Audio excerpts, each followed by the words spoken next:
Hello, welcome to this Spark webinar on food banks and how they're responding to the COVID-19 pandemic. You don't need to make notes or anything because we are going to email out the slides afterwards. So just enjoy the presentation and listen to what people are saying. You don't need to make any notes. I think the other thing to say is that obviously this is a new situation to all of us, and in many respects a lot of our community groups are making things up as they go along, which is great and quite innovative, some of the things that have been going on, and every community and every food bank is going to be different, and everyone will be doing things a bit differently, so it's interesting to hear from each other about how things are being done in other organisations, and hopefully this will be helpful information to you all. Before we start properly, my internet has been jibbing in and out occasionally, so I'm really sorry if this happens. I do have two lovely assistants, Penny Schofield and Amelia Norton, who will leap in to action if it fails, but let's hope that doesn't happen. I'll be managing the PowerPoint and introducing the panelists, and Penny's going to monitor the chat and the question and answer, so she'll politely come in if there's anything specific that needs to be talked about. So let's move on. So the aims of the webinar, well, obviously for those who are organising food banks, to be able to share information on how they've responded to their own community's needs, and that the food bank organisers can pick up ideas about other sources of food and funding, and maybe ideas about how they might manage their service slightly differently. So with the Zoom controls, you're all muted, all the participants are muted. And your cameras are off, so I think possibly the only person you can see at the moment is me, which is not great, but there we go. So if you want to chat about anything, if you want to make a comment, if you do it in the chat box, that's usually on the top or the bottom of the screen, whichever way it's set up. So you can use your chat box, or if you want to ask questions, specific questions to panelists, please can you do that in the Q&A box, and then, as I say, Penny will be managing that and maybe can leap in if needed.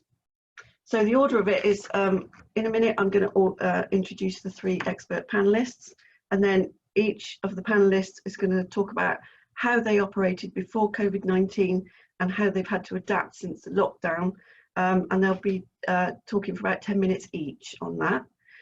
Then we'll have questions and answers. For as long as we have questions and answers, we'll do our best, and the panelists will do their best to answer those. And then there's some information came in yesterday on 3 new funding pots for food banks to apply to, so we're going to give you a slide on that. And then the last 2 slides are just details of the panelists and ourselves, our contact details. So I'm going to move on to the next one. So to introduce, we've got 3 expert panelists. Matt Callahan from the Lord's Larder in Yeovil, he's the operations manager, and they've been going for 29 years. Bob Ashford is the chair of trustees at Fairfroom, and they've been going for 6 years. And Emma Greenwood's the area manager for South West England for the Trussell Trust, and they've been going for about 23 years. So a lot of experience there in the room. So I'm firstly going to hand over to Matt. Matt, if you could unmute yourself and introduce yourself, and you can go on to your first slide. Are you ready, Matt? I'm ready when you are. Okay. Okay, so I'm Matt Callahan. I'm the operations manager for Yeovil Christian Support Trust, the trust that runs the Yeovil Lord's Larder. Before COVID-19, we operate on a referral system, so all our requests come through agencies. If we did have a client that actually turned up at the building and presented themselves, we can give them a 24-hour food parcel just to give them some food, but we tend to send them away and they go to Citizens Advice, they then get seen by Citizens Advice, and Citizens Advice will then refer them and make a food request on their behalf. We have a dedicated 24-hour phone line, so we then take the client's requirements, or the parcels are made up specifically to their requirements, so we can deal with all various dietary needs, also any sanitary products needed. That includes nappies and baby products, any toiletries that may be essentials, and we've found that with COVID, especially at the beginning when there's no toilet roll, and to cater any special dietary requirements. And we like I said, we can do all requirements needed. We record quite a fair bit of detail. We are kind of going through and fine-tuning that. So we have the details of the referral agency, details of the client so far as basic number of adults and children and ages of children. Reason for the referral, so we know from the information we've gathered that a third of our referrals are all UC related, universal credit related. Cooking facilities, what kind of cooking facilities they have, if they have rust sleepers, or they could be in a B&B with a gas a kettle, and we've got had quite a few of those recently. And we count all food items donated and every food item going out, so we have a record of that.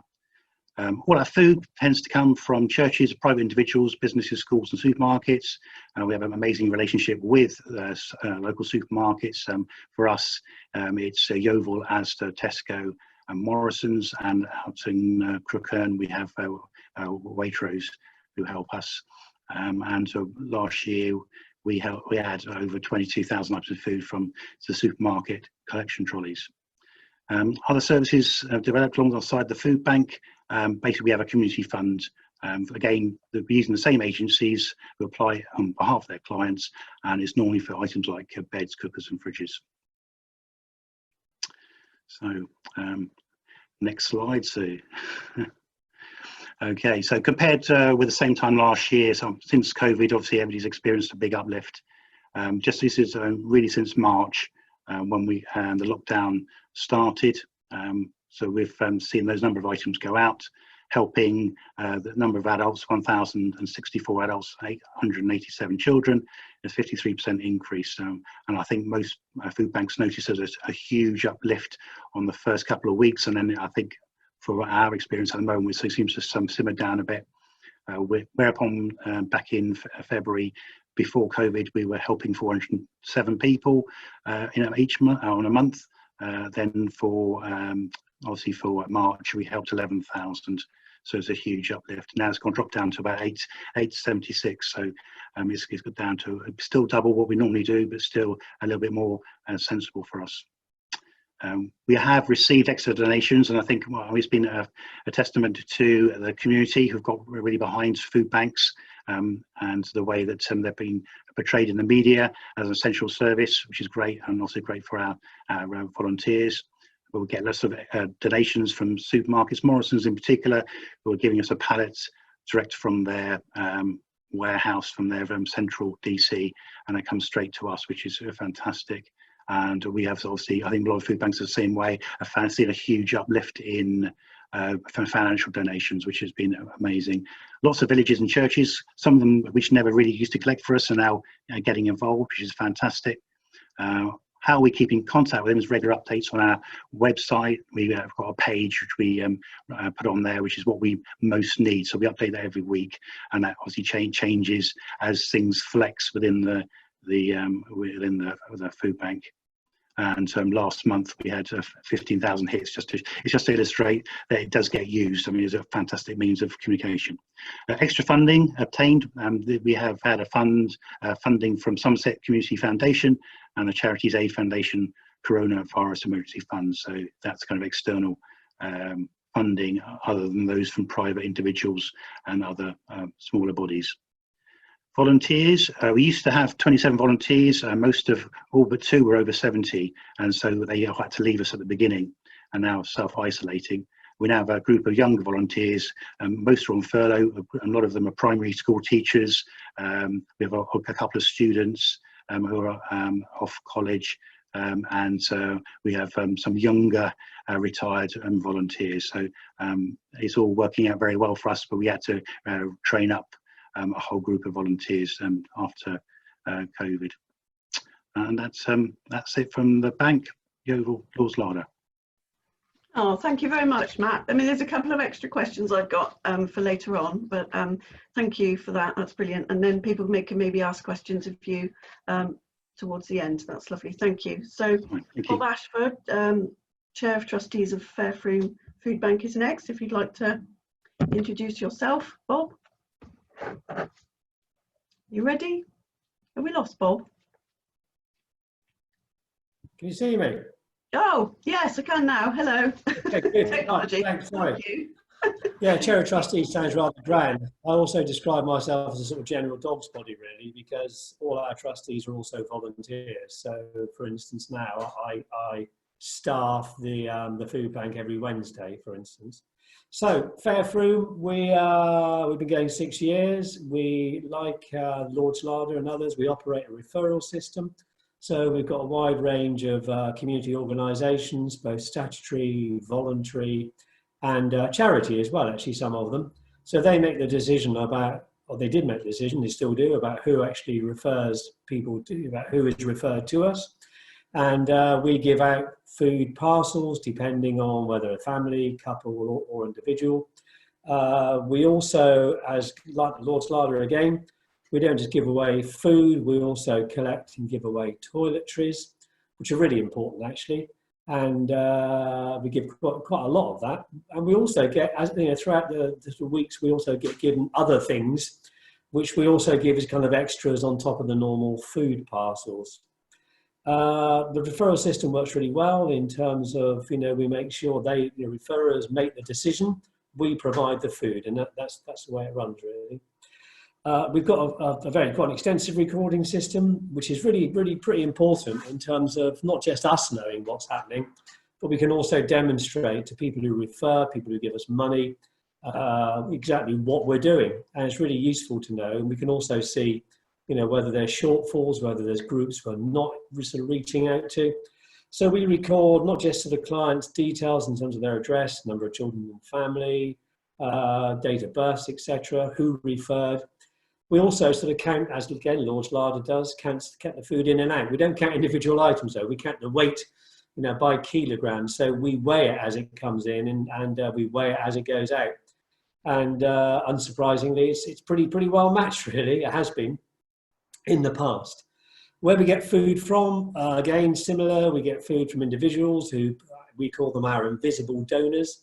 They put the food sort of weekly in baskets in supermarkets. We never see them, you know, which is lovely really, but strange. We don't know who they are, but it keeps coming week after week. We don't just put it into in supermarkets. We've also got them in shops in the town, smaller shops. So there's a health food shop. There's some convenience stores as well. We also got food from some from businesses, not a lot, but we got some in the past. Churches and schools, harvest festivals, which is a really, you know, coming up to sort of autumn time. It was always a really good time for us because we found over the summer stocks used to go down, but then the harvest festivals used to come in the autumn, and we could collect quite a sort of strong war chest of food ready for sort of Christmas and that, I'm sure we all know, that difficult month of January.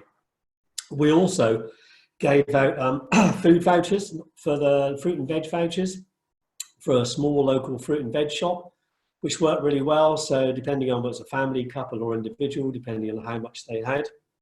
But that meant that people could actually go into the shop. We had a really good arrangement with them. It was non-stigmatizing. Shop staff all knew what we were doing. So people would just hand over a voucher and they could get, you know, fresh fruit and veg, which was great because we weren't doing that in the food bank at the time. Other services, we also, I mean, the food bank was one of many services we provided actually in the past. So we had a furniture bank, again, similar to the food bank, taking referrals from other agencies, taking furniture, we collected it free of charge from, you know, households, people in the town, and we gave it away free of charge. We would deliver it and give it away free of charge as well. So furniture, white goods, we could get it if people didn't have the facilities. We could actually get it wired in ourselves, not ourselves, but through an electrician. It was also PAT tested, so it was all very safe. We also ran other food programs too, Holiday Hunger, and this came about because a school head in the town told us he was really concerned about children during the school holidays who were on free school meals that in his school that weren't getting food, you know, weren't getting the same level of hot food, etc. During the summer and all the other school holidays. So we started what we call a Holiday Hunger program, and we provided a hot meal. We did two things really. First of all, we joined forces with an activity group in the town that ran children's activities during the holidays. So they provided 3 days a week during every school holiday. They provided activities for kids. And at the end of that, we provided a hot meal for all the children who were on free school meals. And if other kids wanted it, their parents could just give us a donation. So again, you know, it was kind of a nice community thing to do, and fed people.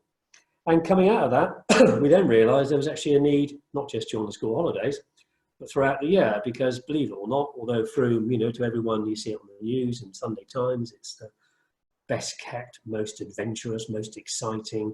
It's also got some of the poorest people in Somerset as well.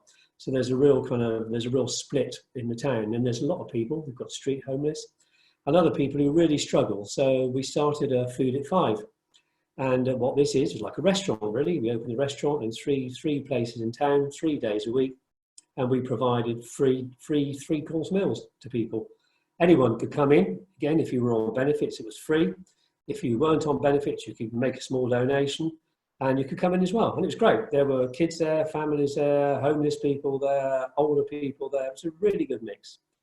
So we did that. We also have an assistance scheme, you know, again, where we can provide very quickly, actually, without very little paperwork. Again, people are referred to us, and we can provide, you know, white goods, school uniforms, a whole range of things, really, that people refer to us with. We're also a campaigner about poverty and inequality as well. So, which is a really important part of our work. So we're affiliated to the Equality Trust and the Living Wage campaign. And when I talked about schools and harvest festivals and people donating things like that, what we do, they tend to ask us to go along and talk to them about what we do, as do other donors in the town. And we don't just tell them the kind of, you know, what we do, we also tell them why we do it, you know, in terms of poverty and inequality. So it's a really good opportunity to sort of get that message across, and especially with children. And, you know, because we've been doing it for a few years now, you know, kids know what a food bank is and why it's there, which is pretty good. I mean, it's pretty good, actually.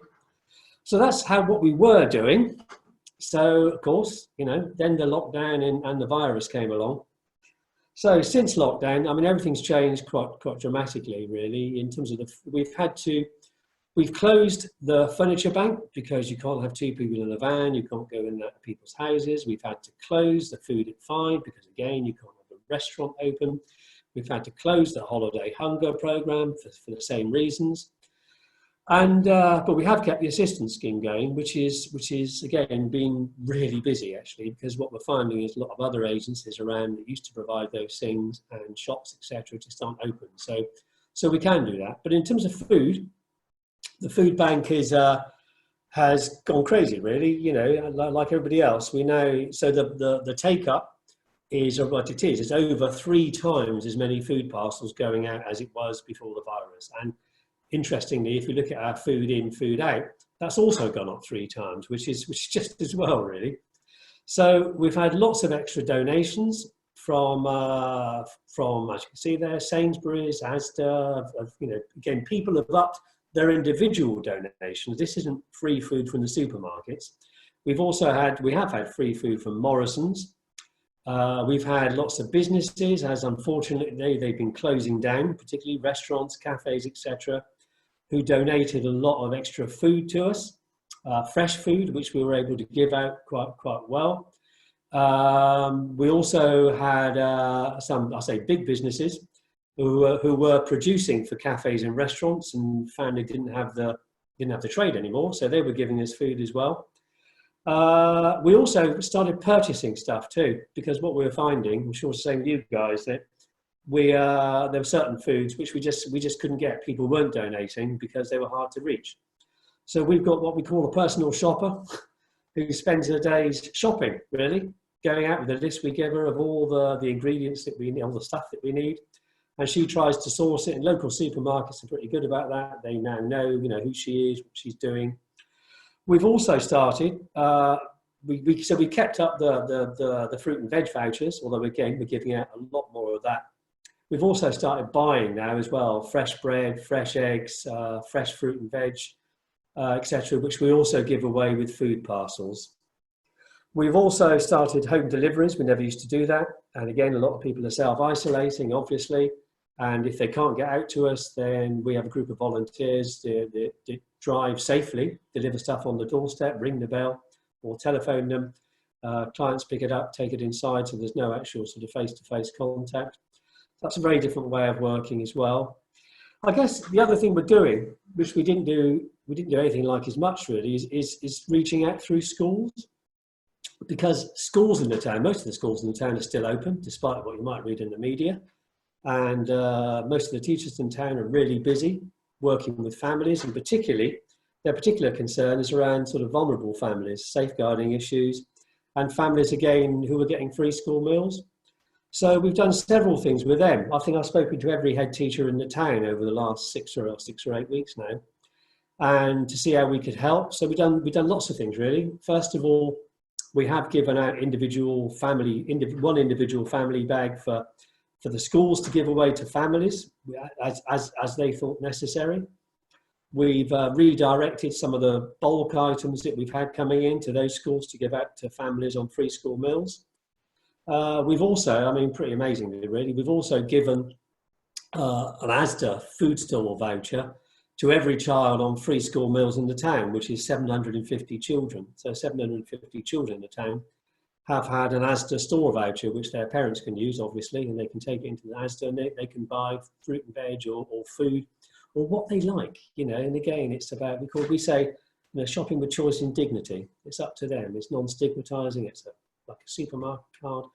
They take it. And that was particularly useful because, as you probably heard, the whole thing around government e-vouchers was pretty disastrous locally and in a lot of other places, fell down. And what the schools did get, who were open, you know, some of them, if they didn't use e-vouchers, were getting sandwiches. And if you see a £2.30 sandwich delivered to school, you know, I wouldn't want to eat it, quite frankly. So it's pretty poor. So we've had a really good relationship with schools because they are the front line really, and they've been doing amazing work out there with families. In terms of extra cash, we've had some from Very Welcome from the Somerset Community Foundation. We've had donations from Mendip District Council. We've had quite a lot of different things really. We've had businesses in the town who've donated. We've had other charities in the town that aren't able to do the work they were doing because they've shut down. So they've been giving us cash. And we've had, you know, the wonderful people of Frome have also been digging in their pockets and their checkbooks and also giving us cash as well, which is why we've been able to do all this. So, you know, in terms of money, we've been doing okay, and we're making sure, as I say, that goes out to wherever we can. I mean, we're now looking, actually, another thing I forgot to say, we're looking at, again, because the hot meals thing's closed down, we're really concerned that families aren't getting hot meals. So we've just arranged a deal with some of the takeaways in the town, you know, now to, again, along with food banks, parcels, to give people takeaway vouchers so they can ring up and they can order food from a takeaway, it gets delivered to them, they hand the voucher over, again, you know, which is a good morale. I love a takeaway, you know, especially now. So it gives a really good sort of morale boost to families as well. I'll try and get on quickly. Volunteers. We, again, like you other guys, we had 30 regular volunteers and they were lovely. I mean, lovely, regular people, you know, came in every time, but a bit like me, getting old in the tooth. And from day one, most of them just said they couldn't come in anymore, either because of their own age or their health or you know, they were living with people that had a health issue. So we had to recruit a whole raft of new volunteers, which wasn't difficult. The actual, you know, put the word out, and we were inundated, quite honestly. The difficulty was actually dealing with it, and you know, to get people, because they still need to make sure they were, you know, they were okay. They had references and they had training, you know, believe it or not. So yeah, that was that was a job. But now, I mean, pretty quickly, because they're all, you know, very bright people, they've all settled in really well. And I'll come on to this later when we're asked, but you know, we do things now in quite a different way to in terms of how we organise the food bank to what we did before. But no, so it's been a huge learning curve. We're still going really strongly, and we're still trying to think up almost daily, really trying to think up sort of different ways to deal with things, issues, problems as they come in. That's me. Thank you, Bob. That's wonderful. Thank you so much. Yeah, we'll come back to you in a minute for extra things. Emma Greenwood, I'd like to introduce Emma. She's going to talk about Trussell Trust food banks. Hello, yes. So I work for the Trussell Trust. So we're a charity that networks about 440 food banks across the UK. In my role as area manager for the South West, I cover Devon, Cornwall and Somerset. So I support the 9 Trussell food banks in Somerset. Got my list, so Bath, Bristol, Cheddar Valley, Clevedon, Highbridge, Keynsham, Somer Valley, Taunton, and Weston-super-Mare. So we obviously network all these food banks, but each food bank themselves is an independent charity. Each of them are quite different and unique and perhaps operate differently to best respond to the needs of their local community. But they all do use our operational approach and our voucher system. So as the other food banks have explained, we work in a similar way through the referral system, so ensuring that everyone comes to us for emergency food has been in touch with an organisation that potentially is able to assess their need for food and to address the underlying cause of their need for food, either themselves or to signpost them to other local organisations that might be able to do that as well. And also ensure that once they have the voucher, and this is something that has changed pre-COVID and post-COVID. Pre-COVID, it was a paper voucher that they would then take along to their local food bank session to exchange for the 3-day parcel. One of the changes that we've made is to roll out the e-referral system, so we no longer have to have bits of paper floating around and face-to-face contact. But either way, the person will come along with their voucher in the pre-COVID setting, receive a cup of tea, a warm welcome from our volunteers, a chance to chat about how they're doing, and again, as well as getting enough food for them and their household, to have another opportunity for signposting if something comes up that the food bank volunteers could potentially help them with, or to signpost them to a local organisation. So the voucher system enables us as a network to be able to understand the scale of need, so we can understand the scale of need locally and also nationally, and to provide us with an evidence base for then using that information to take that to government and through our various policy asks, and also to the wider public through our campaigning, to ensure that people understand why people need to use a food bank, and also what the potential solutions are that could be in place to reduce the number of people coming through our doors. As with the other food banks that have just been presenting, each food bank often offers other wraparound support at the point of going into the session, and other available items like toiletries or food that may have been donated from local supermarkets. As I say, each food bank operates quite differently, and in some places this looks like having advice agencies actually there in the session. For example, in Highbridge and the surrounding area, they have close links with the village agents or citizens advice. Other food banks like Clevedon do quite a lot around holiday hunger, and so they provide holiday bags in conjunction with their local schools. So there's quite a lot of different items and different opportunities for support available at each of our different food banks. The food donations, again, similarly comes from members of the public through the supermarket permanent collection points, and also links with local churches and businesses. Trussell have a national partnership arrangements in place with Tesco and Asda. So food banks also benefit from additional top-ups of money proportional to the amount of people that the amount of food that people donate through their stores. And the other important thing that Trussell want to make very prominent in the way that we work is that we know that hunger in the UK isn't about food, and we know that it's about people not having enough money to cover the basics. So again, we work very closely to both support people who find themselves in need of emergency food, but also to work towards a future where food banks aren't needed. So that was the before COVID situation. I think we move on to the next slide. So since COVID, as the other food banks have talked about, we did see a very steep increase in demand for emergency food through our food banks. Nationally, Trussell released data fairly recently saying that in the last 2 weeks of March, nationally the increase was 81% compared with the previous year. I've been looking at some regional figures for Somerset and comparing this April with last April. And again, across my 9 food banks, there has been on average a 100% increase.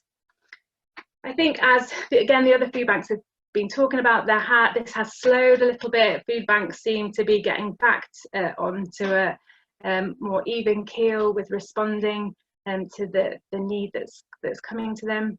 I think in the early days, and again I have to say I'm completely in awe of all our food bank teams on the ground, because they were rewriting their operational model on an almost daily basis to ensure that it was safe, to ensure that people still were able to access food.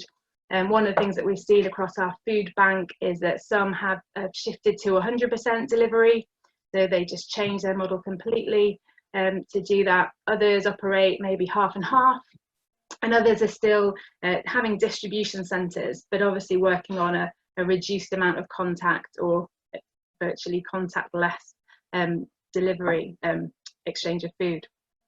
Again, we've moved towards e-vouchers within our network, again, to help people access referral agencies who then had to stop giving face-to-face support and access, and then move to telephone support. So that's another change that's happened since lockdown. We did find that initially the donations from the public dipped, mainly due to the supply issues that were evident in supermarkets, but we found that this has built up again. As the other food banks mentioned, Morrisons have been really good at supporting local food banks and food schemes. Again, our national partnership with Tesco kicked in, and Tesco have been donating food directly to food banks over a period of we're halfway through a 12-week period where food is getting delivered directly to our food banks. And also our food banks are reporting that the permanent collection points at supermarkets are increasingly full and overflowing. So the response from the public has been amazing, and they're getting good quantities of food being donated through those routes. In terms of the funding, as Trussell, we've made emergency grants available through our network. So food banks have been able to bid in for costs associated with the changes that they've made, so perhaps staffing or increasing staffing costs, things around extra storage or potentially delivery costs. And also they have made lots of use of local funding pots as well. And again, along with the increase in food donations, they've seen an increase in financial donations coming directly to them as well.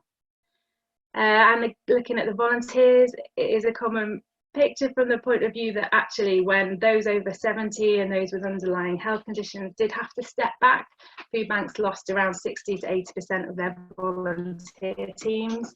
But other people in the community stepped forward, and food banks have been able to continue their operations, often due to the whole new safe working and social distances practice, working on much reduced volunteer teams anyway.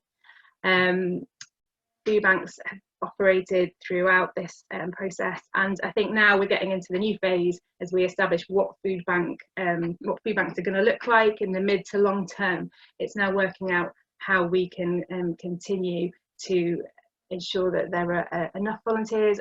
Some of those that have stepped in that were on furlough are now potentially looking to return to work, and it's a question of how we can ensure that there are enough volunteers to maintain the operation. I think the other thing to note that we've seen is that there's been, as some of the other food banks were saying, especially in the early days, one of the big challenges for food banks was just dealing with all the inquiries of support that were coming to them through emails and telephone calls. So we know that people want to support their food banks. We know that people are increasingly wanting to volunteer. So we're quite keen to support food banks in a network to think about how we can utilise that support. And also think about wider volunteer roles that might be needed in a food bank setting, aside from perhaps the traditional distribution centre volunteer or your warehouse volunteer. So think about fundraising roles or other kind of social media roles, or ways of engaging that desire to volunteer with ways that can really support food banks. So that's a kind of overview of what I've seen across Somerset, and obviously linked in with what we've seen nationally as well. Thank you so much, Emma. That's really interesting. Thank you. The next bit, I don't know, there was a couple of questions that I had that were extra really. And I think some of you have answered, but if you wanted to say anything else, one was around, have you had to radically change the way you operate? And I think, you know, you have addressed that, but if you wanted to say anything else, please do.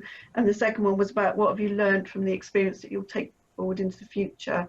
And again, some of you have made reference to that in your talks just now, but if there's anything extra you wanted to add, please unmute yourselves and do it now.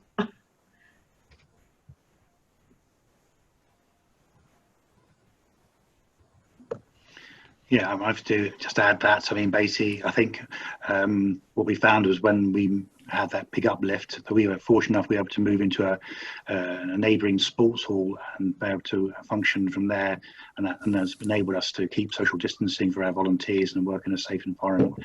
If we were to stay in our existing food bank as it stood, we would have a maximum of 2 volunteers, and we would just struggle to cope. So yeah, I think I think what we'll do is then take on what we've learned. I don't think, I mean, we'd all love to be able to have foreseen this coming, and I'm sure most of us would have gone ahead and bought toilet roll and various other things. There were other food items to make sure that we were had the food stocks available. But I think obviously everybody's now looking to really just to see how long this will go on for. That's all I need to add, really. Yeah, I mean, can I just say as well, I think, you won't know, but our food bank, probably like yours really as well, operates from basically an Elliott building, which is small, it's really cramped. And normally, we would have, on the days, we open the food bank 3 days a week. And normally, in terms of giving food away, and normally on those days, we probably have about half a dozen volunteers in there, and those volunteers would be collecting the food from supermarkets, they'd be sorting it, and they'd be giving it away as well. So one of the first things we realised is we couldn't go on doing that, obviously because of social distancing. And the office, which again used to have 3 people in, you can only have 1 person in there at a time, which also presented difficulties. So we moved to a system of only having sort of 2 people in the actual food bank itself at any one time, socially distanced. And in actual fact, and what we now have, instead of having 3 days a week, we now have 5 days a week, sometimes 6 days a week, when volunteers come in. Very much fewer volunteers come in, so just a couple of people, and they do all the sorting and everything else. And actually, it's much calmer, and it's much better for clients too.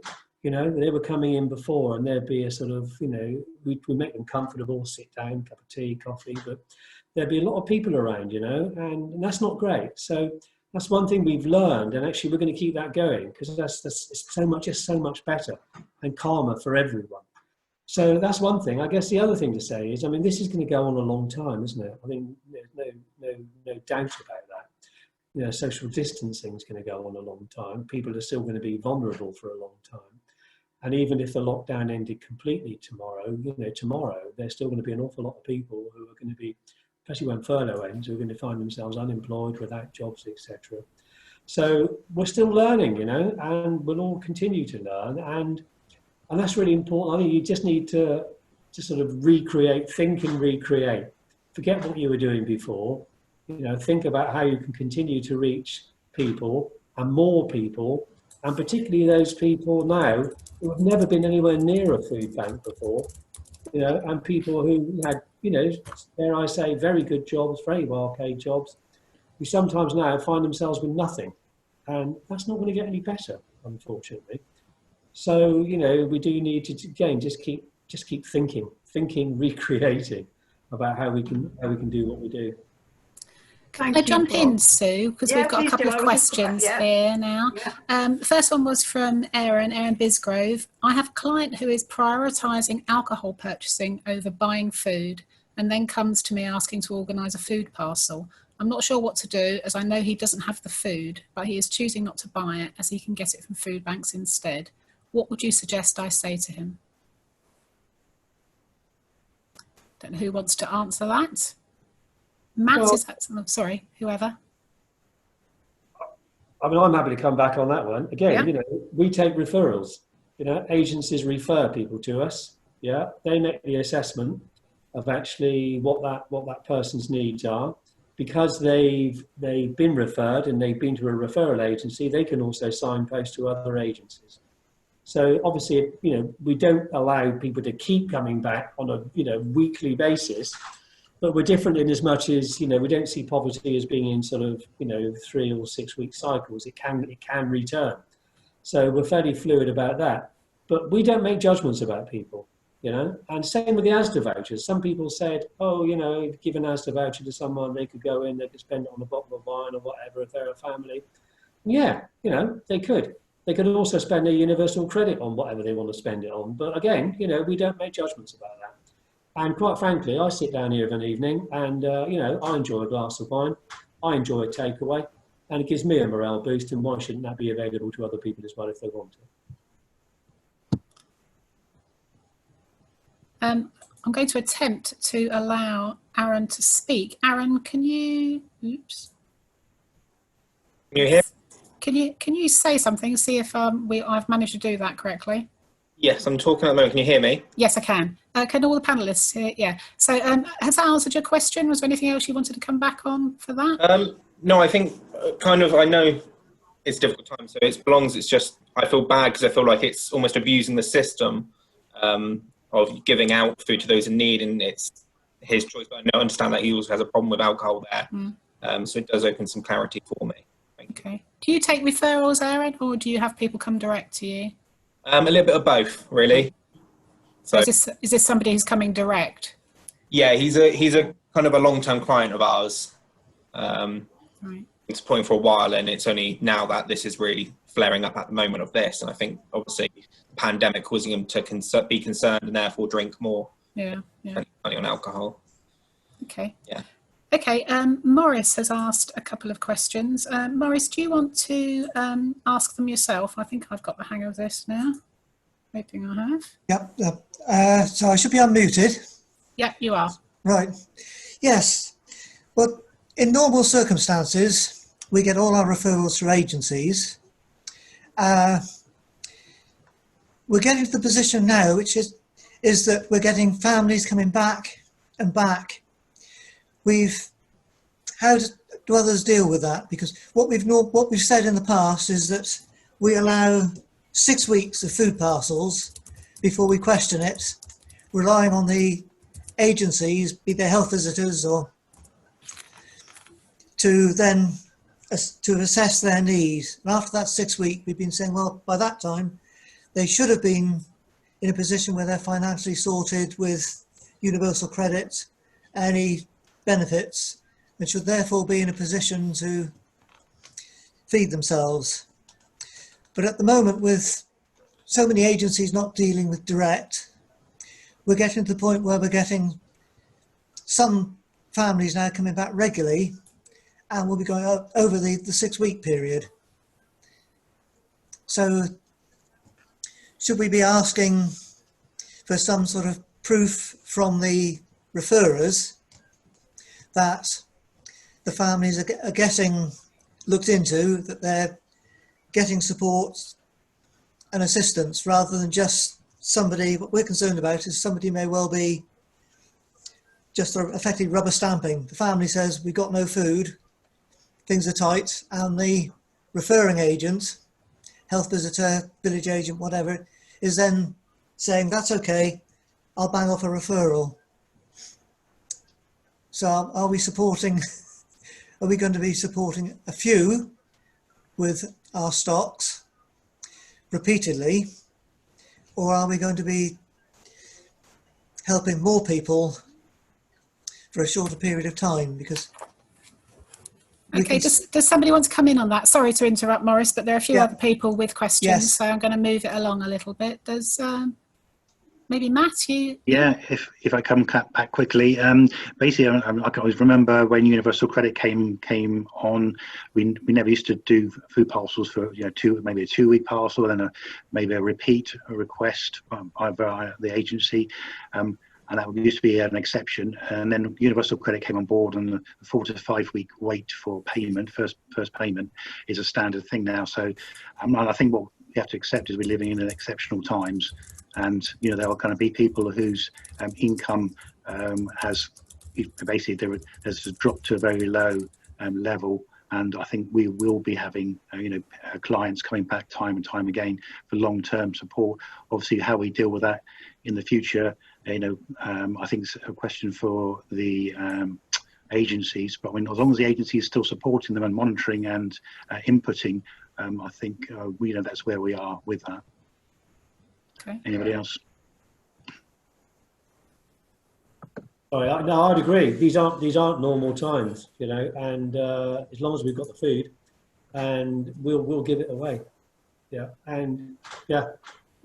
Okay, thanks. So Mary, I'm hoping that I have unmuted you. Would you like to ask a question? Yes, I'm from Glastonbury, bridging the gap, and we've always delivered our food and also done a fresh shop to deliver to our clients. But we'd like to get involved more with the supermarket surplus. But how do people deal with storing the fresh goods? If you pick up a load of fresh vegetables at the end of the day, they're obviously not going to go out until at least the next day, if not longer. And we don't have any chilled storage. We're actually in a church balcony. Okay. So how do people deal with that? Matt, Bob, Emma, any ideas?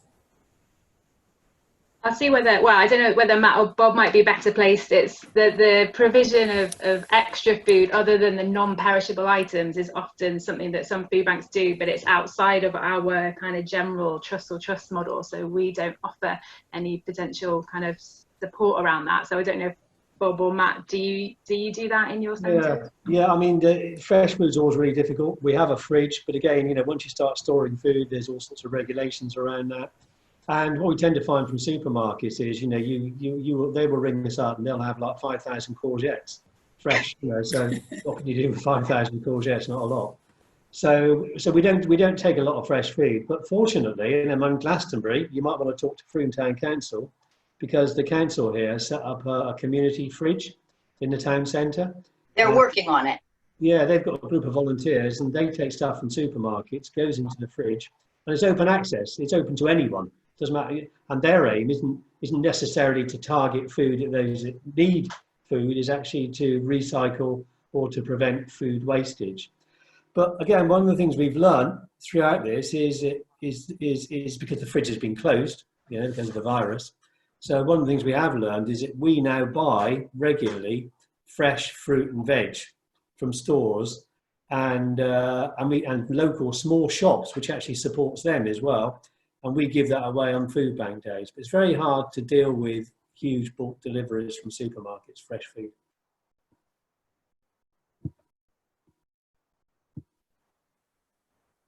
Yeah, I mean, if I just pop in on that one, basically, like some of the other food banks, we don't. That's not part of our model, is to deal with fresh food and chilled product or frozen product. But we are getting donations of bread, eggs, and like fruit and veg. And what we try to do is make sure that goes out same day or the day after. Again, we don't have refrigerated premises, so we move it on as soon as possible. I did see another post, interesting, a question about how long do you keep, when do you sort food as it comes in? Maybe it's contaminated with virus, what do you do? And we actually have a quarantine system where all our food donations come in, it's then quarantined for 12 hours, and then it's then put away the following day. And that for best practice is the virus would be dead. It would basically dehydrate and cease to function after 12 hours on a tin or cardboard or paper. So that's yeah, we do the same, Matt, as well. And so basically food arrives and we keep it outside the building and it's all weighed, because again, we weigh all the food, we weigh it, and instantly we've got a container around the back of the building and we leave it in there.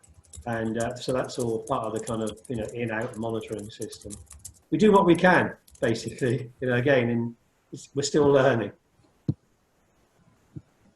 Yeah, on that one, from a Trussell point of view, because we're giving out briefings to our food banks around all the various different implications of this, and one of the things that's come through from our kind of teams is that the priority is around the kind of hand washing. I know that that's obviously something that keeps being said, but when they haven't given any specific guidance around quarantining or wiping things down, because it might not always be practical in different circumstances, although I know that food banks similarly are quarantining food that's coming in, but in terms of wiping things down, again, we're not entirely sure that that is practical in the food bank environment. So yeah, just making sure that the hand washing facilities are there and available and regularly done at all points in the kind of food distribution process.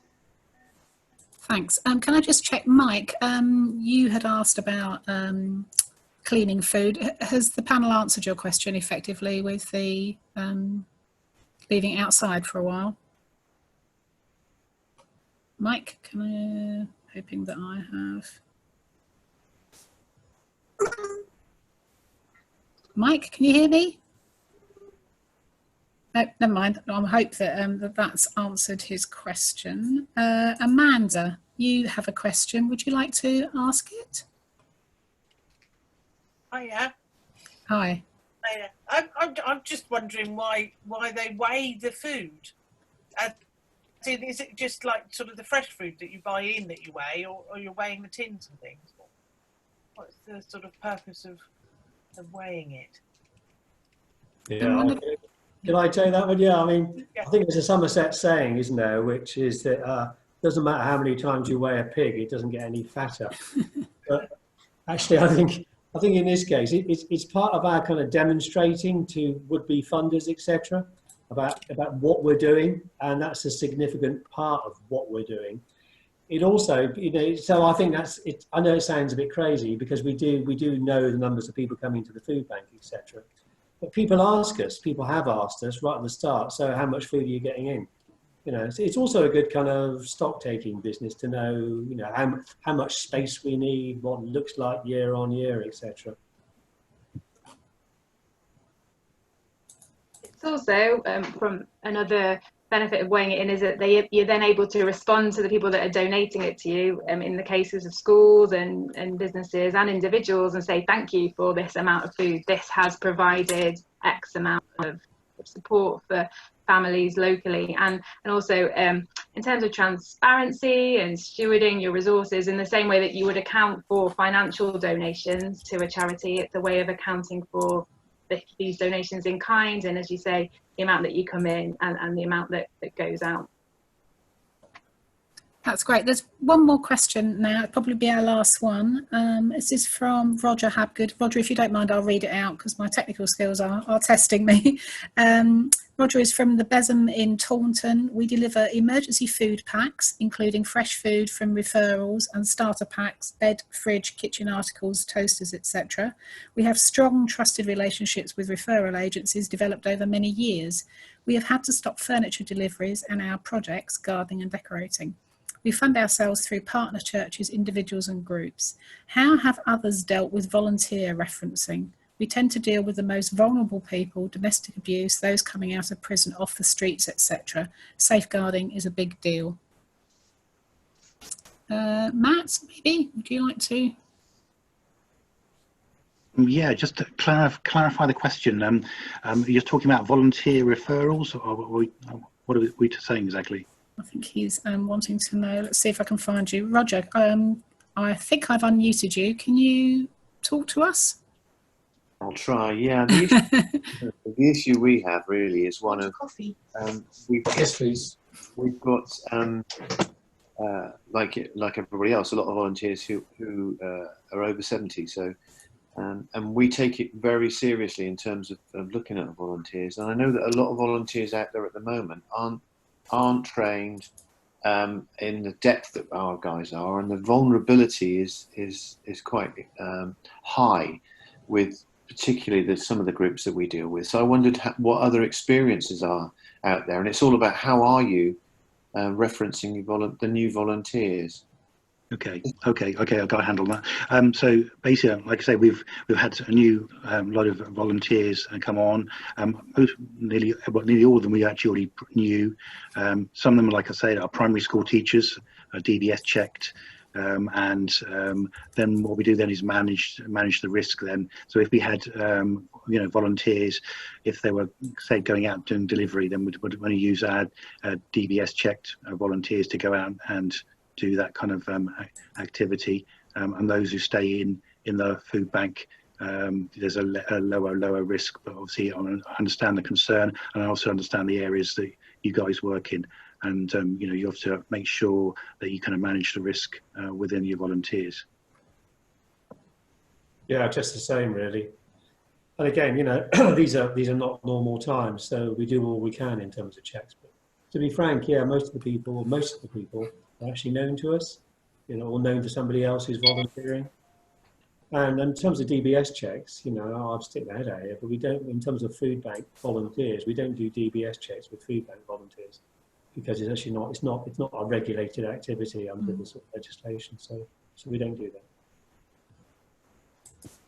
Yeah, sorry, just up on that as well. Again, it's the same across our network, is that DBS checks aren't required for the general function of a food bank volunteer, in the fact that in the pre-COVID sense, they would never be on their own with an individual, or you'd always be within the wider context of the food distribution. And I think now, in the setting that we've got currently, there is very reduced contact anyway with anyone. And I think, as the other food banks have said, the volunteers that have come on board have already had some prior connection. And if that wasn't the case, we would be encouraging all our food banks to go through the same referencing process that they would have done pre-COVID, post-COVID. But I think the safeguarding thing is really important. The fact that even if you are in these times recruiting people on board, is that they need to know what they should do if they have any concerns, or who the safeguarding leads are. So just make sure that that's always an ongoing conversation with volunteers right from the start of when they join, that safeguarding is always an ongoing conversation. Can I jump in here and just say, for those of you who don't know, so Spark, we run regular training webinars, and we, over the next 3 months, will be running sessions, including sessions around safeguarding, around dementia awareness, and around mental health awareness, targeted quite hard at groups out there in the community. So do keep an eye on our website for that. I'm conscious it's 1:01. I think probably, Sue, we ought to wrap it up. If anybody have any questions that haven't been answered, you can always email them into us, and we will pick them up at a later stage. Yeah, thanks, Penny. I'll just whiz through just quickly. You'll see this, you can read it when it comes through to you on email. Well, this is the 3 information, the new funding sources. Have a look at those. Panelist contact details, which will come out next, and that's our contact at Spark. We've got lots of stuff on our website, on the COVID page, lots of information for community groups. There's a live chat function as well on the website, so you can talk to us about any questions you have, or we can put you in touch with people in your community that are helping with anything. So, okay, I will wrap that up because it's an hour. Thank you so much to Matt and Bob and Emma for joining us and being the expert panelists. It's been really interesting. As I say, if people need to contact you, hopefully you're happy for them to email you or phone where you are. And thank you very much, and thank you to my lovely Penny and Amelia for supporting me in my anxious time of doing the first webinar I've ever done in my life. Thank you so much, and bless you all, and keep safe. Thank you. We'll close it now. Thank you. Thanks. Bye-bye. Thanks, everybody. Bye. Bye.